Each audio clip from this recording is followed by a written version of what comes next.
பார்க்கலாம். திவ்யமான கண்களை உனக்கு கொடுக்கிறேன். திவ்யந்ததாமி சே சக்ஷுகு. அப்ப உயர்ந்த கண்களால தான் என்ன நீ பார்க்க முடியுமே தவிர அனேனைவ ஸ்வசக்ஷுஷா மாம் திரஷ்டும் ந சக்கியசே. என்னை பார்ப்பதற்கு உன்னால் இயலாது. அப்ப பெருமான நாம் காண வேண்டுமென்னால் அதற்குரிய கண்கள் பெற வேண்டும் இல்லையோ. கூரத்தாழ்வான் சம்பிரதாயத்துக்காக ஸ்ரீ வைஷ்ணவ தரிசனத்தை காப்பதற்காக கண்ணிழந்தார்னு நாம கேள்விப்பட்டிருக்கிறோம். அப்ப ராமானுஜர் கூரத்தாழ்வான பார்த்து தேவப்பெருமாள் எது கேட்டாலும் கொடுப்பர், ஆகையாலே அந்த எம்பெருமானிடத்துல போய் ஸ்தோத்திரம் பண்ணி அவரிடத்துல இழந்த கண்களை மீட்டு கொள்ளும் என்று ராமானுஜர் சொல்லுகிறார். கூரத்தாழ்வான் மறுக்கிறார். ஊனக்கண்களை போயா பெருமானிடத்துல கேட்பேன்? ஞானக்கண் கொடுக்கக்கூடிய தேவப்பெருமாள், மோட்சம் கொடுக்கக்கூடிய எம்பெருமான், அவனிடத்துல இந்த மாம்சமான கண்களை கேட்க மாட்டேன். ஆனா ராமானுஜர் சொன்னார், நம் ஆணை, நீர் போய் கண்ணை கேட்க வேண்டும். அப்பதான் கூரத்தாழ்வான் இந்த ஊருக்கு எழுந்துருளி காஞ்சி தேவப்பெருமாளை குறித்து வரதராஜஸ்தவம் என்கிற அற்புதமான கிரந்தத்தை பாடினார். அதுல பிரார்த்திக்கிறார், ஹே பகவன், நீல மேக நிப மஞ்சன புஞ்ச ஷியாம குந்தளம் அனந்த சயந்த்வாம் அப்ஜ பாணிபதம் அம்புஜ நேத்திரம் நேத்திர சாத்குரு கரீஷ சதாமே. என் கண்களுக்கு முன்னாக உன் வடிவழகை காட்டு என்று பிரார்த்திக்கிறார். பெருமானும் அதை காட்டுகிறேன்னு சொல்லுகிறார். ஸ்தோத்திரம் பண்ணி முடிஞ்சது. உமக்கு என்ன வேணும்னு பெருமாள் கேட்கிறார். இப்ப கண்ணு வேணும்னு வாயை திறந்து கேட்கணும் இல்லையோ. இந்த சாதாரண பலத்தை கேட்டெல்லாம் கூரத்தாழ்வானுக்கு பழக்கமே கிடையாது. ஆனா ராமானுஜர் பக்கத்துல இருக்கார், கேட்கலன்னா சும்மா விட மாட்டார். அவர் கொஞ்சம் அந்த பக்கம் திரும்பிட்டு இருக்கிறச்சே சட்டுன்னு தேவப்பெருமாளிடத்திலே கேட்டார், நமக்கு கண் கொடும். சரின்னு தேவப்பெருமாள் கேட்டதை கொடுத்துட்டார். ஆனா மாத்திட்டார் கூரத்தாழ்வான், இந்த கண்களை கொண்டு உம்மையும் நம்மி ராமானுஜரையும் தவிர யாரையும் பார்க்க தேவையில்லை. கண் வேணும், ஆனா நீர் மட்டும்தான் சேவை சாதிக்கணும். நம்மி ராமானுஜன் மட்டும்தான் கண்ணிலே பட வேண்டும். சரி கொடுத்தோம்னு ஆசைப்பட்டு கொடுத்து அதுக்கு மேல தேவப்பெருமாள் சொல்லுகிறார், உம்முடைய சம்பந்திகள் அனைவருக்கும் மோட்சம் கொடுத்தோம். உம்மை இப்படி ஒரு நிலைமைக்கு ஆளாக்கின நாலூரான், அந்த நாலூரான்கிற விரோதி அவர் தான் காட்டி கொடுத்தவரே, அவருக்கும் சேர்த்து கூரத்தாழ்வான் மோட்சத்தை பிரார்த்தித்து பெற்றார். அப்ப மோட்சத்தையும் கொடுத்தான் தேவப்பெருமாள், கண்களையும் கொடுத்தான். கூரத்தாழ்வானு கண் கொடுத்தாரே, சாமானிய கண் அல்ல, தன்னையும் காட்டி ஆச்சாரியனான ராமானுஜரையும் காட்டுகிற திருக்கண்கள். அந்த கண்ணை கொடுத்த தேவப்பெருமாளை நாம ரொம்ப சுலபமான நம்ம கண்ணாலே இப்ப சேவிச்சுட்டு இருக்கோம். கண்ணன் அர்ஜுனனை பார்த்து என்ன சொல்றார், இந்த ஊனக்கண்களாலே உன்னால் என்னை பார்த்து விட முடியாது, அதற்குரிய திவ்யமான கண்களை கொடுக்கிறேங்கிறார். ஆனா நமக்கு சேவை சாதிக்கிறார் என்ன? அதுதான் கண்ணனுடைய விஸ்வரூபத்துக்கும் தேவப்பெருமாளுக்கும் இருக்கிற வாசி. கண்ணனுடைய விஸ்வரூபத்தை சேவிக்கணும்னா அர்ஜுனனா இருக்கணும், அதற்குரிய கண்கள் வேணும். ஆனா தேவாதிராஜனை சேவிக்க வேணும் என்னால் அவ்வளவு கஷ்டம்லாம் நாம படவே வேண்டாம். இந்த 24 படிக்கட்டுகளை ஏறி வந்தா கூட போறோம். அதுவும் முடியலையா, அவர் இறங்கி வந்தே சேவை சாதிப்பார்.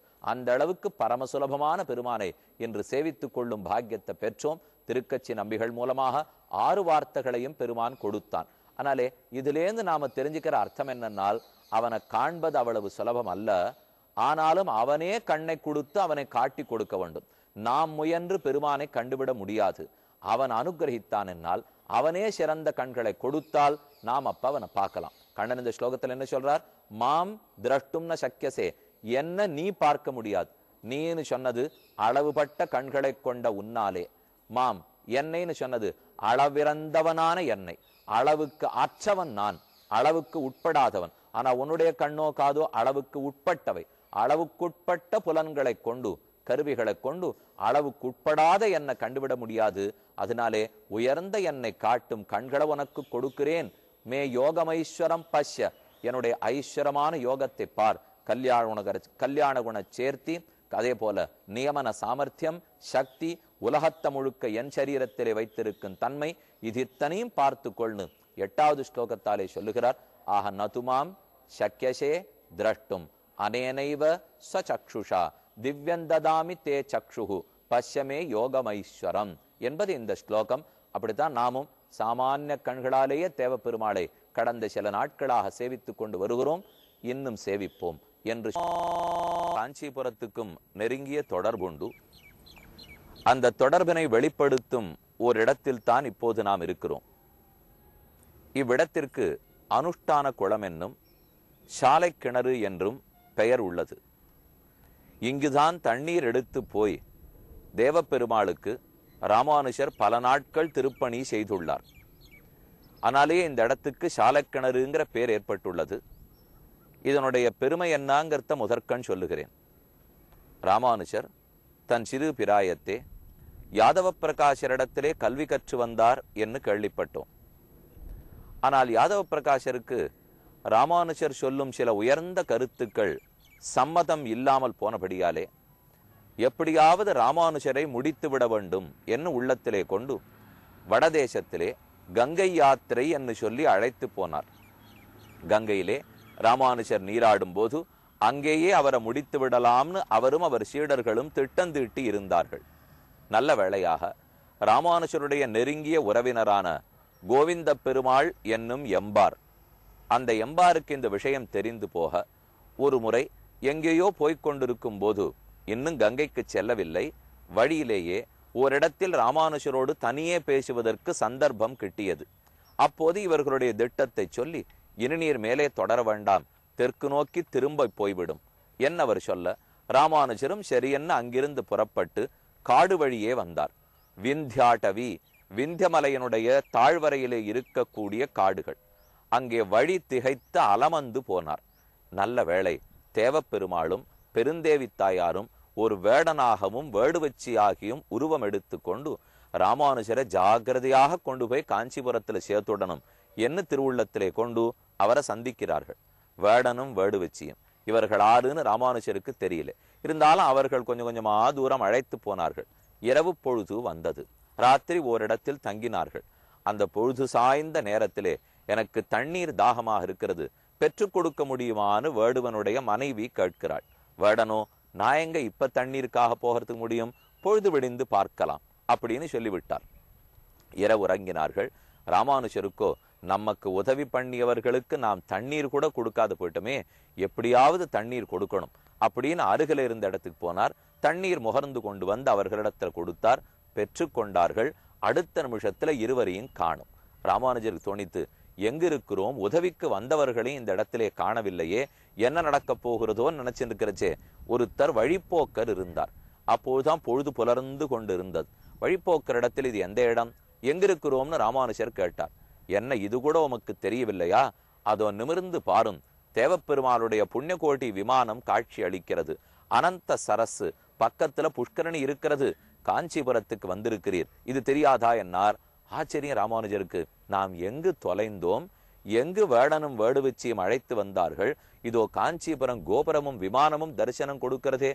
அன்றிலிருந்து இந்த சாலை கிணற்றிலிருந்து தான் தண்ணீர் கொண்டு போய் நித்தியப்படி தேவப்பெருமாளுக்கு கைங்கரியம் என்றிருந்தார். ராமானுஜருடைய தாய் மாமன் பெரிய திருமல நம்பிகள்னு பேர். அவர் ஆகாச கங்கைங்கிற இடத்திலிருந்து தண்ணீர் கொண்டு வந்து திருவேங்கடமுடையான் திருப்பதி ஸ்ரீனிவாச பெருமாளுக்கு கைங்கரியம் வந்தார். அவருடைய மருமகன் அல்லவா இவர். ஆனால் இவர் சாலை கிணற்றிலிருந்து தண்ணீர் எடுத்து போய் காஞ்சி தேவப்பெருமாளுக்கு கைங்கரியம். நீங்க இந்த இடத்துல இருந்து நேர பார்த்தேன்னு வச்சுங்க, சுமார் 3 கிலோமீட்டர் தொலைவில் தொலைதூரத்தில் கோபுரம் தெரியும். நேர ஒரு பாதை உள்ளது. இன்னைக்கு இந்த சாலை கிணறு செவிலிமேடு என்னும் இடத்தில் உள்ளது. காஞ்சிபுரம் தேவப்பெருமாள் சன்னதியிலிருந்து ஒரு 15-20 நிமிஷத்துக்குள்ள இங்க வந்து சேர்ந்துடலாம். கிணற்றையும் சேவித்துக் கொள்ளுவோம். ராமானுஜர் தினப்படி நீராடி அனுஷ்டானத்தை செய்ய வேண்டுமே, அதற்குத்தான் அனுஷ்டான குளம்னு பேரு. அந்த அருகிலேயே ராமானுஜருக்கு ஒரு சன்னதி உள்ளது. சிறுசுக்கும் தேவப்பெருமாளுக்கும் உண்டான சம்பந்தத்தை நமக்கு உணர்த்தக்கூடிய இடம். இந்த இடத்தில் இருந்து கொண்டு இது தாங்கள் அமர்ந்திருந்த படை வீட்டிலிருந்து பார்த்தத சஞ்சயன் திருத்தராஷ்டனுக்கு ஒரே உருவம் உண்டு. சர்வ ஆச்சரியமயம் தேவம் அனந்தம் விஷதோமுகம், எல்லா பக்கத்திலும் முகம் இருக்கக்கூடியதான ரொம்ப ஆச்சரியமான திருமேனியை சேவித்தேன். திருத்தராஷ்டிரா, உனக்கு சொல்லுகிறேன், நினைக்க நினைக்க எனக்கு ஆனந்தம் பொங்குகிறது என்ன சஞ்சயன் தான் பார்த்ததை திருத்தராஷ்டனுக்கு சொல்லிக் கொண்டிருக்கிறான். இந்த ஸ்லோகங்கள் பலவற்றையும் நாம காஞ்சி தேவப்பெருமாளுடைய அனுபவமாகவே பார்த்து விட்டோம். தேவப்பெருமாள் அனுபவத்தில் இருக்கிறதும் ஸ்லோகத்தில் இருக்கிறதும் இயைந்து போற பொருள். ஆனா இதை போல நமக்கு அர்த்தங்களை காட்டி கொடுக்கணும் இல்லையோ, அதை 2 பேர் பண்ணார்கள். ஒன்னும் கூரத்தாழ்வான் வரதராஜ ஸ்தவத்தாலே இந்த அர்த்தங்களை எல்லாம் தெரிவித்தார். மற்றொன்று ஸ்ரீ வேதாந்த தேசிகன் வரதராஜ பஞ்சாசத்துங்கிற பிரபந்தத்தாலே இவ்வர்த்தங்களை எல்லாம் காட்டி கொடுத்தார். மேலும் காஞ்சிபுரம்னு சொன்னாலே இங்கிருந்து விடை பெறுவதற்கு முன்பாக நாம் ஒரு மகாச்சாரியரை பத்தி அவசியம் ஞாபகத்திலே கொள்ள வேண்டும். காஞ்சி பிரதிவாதி பயங்கரம் வித்வான் மகாமகிமோபாத்தியாய அண்ணங்கராச்சாரிய சுவாமின்னு ஸ்ரீமத் வேத மார்க்க பிரதிஷ்டாபனாச்சாரிய உபய வேதாந்தாச்சாரியரா எழுந்துருளி இருந்தார். உலகம் முழுக்க அவருடைய திருநாமத்தை சொன்னாலே எல்லாரும் தலை வணங்குவார்கள்.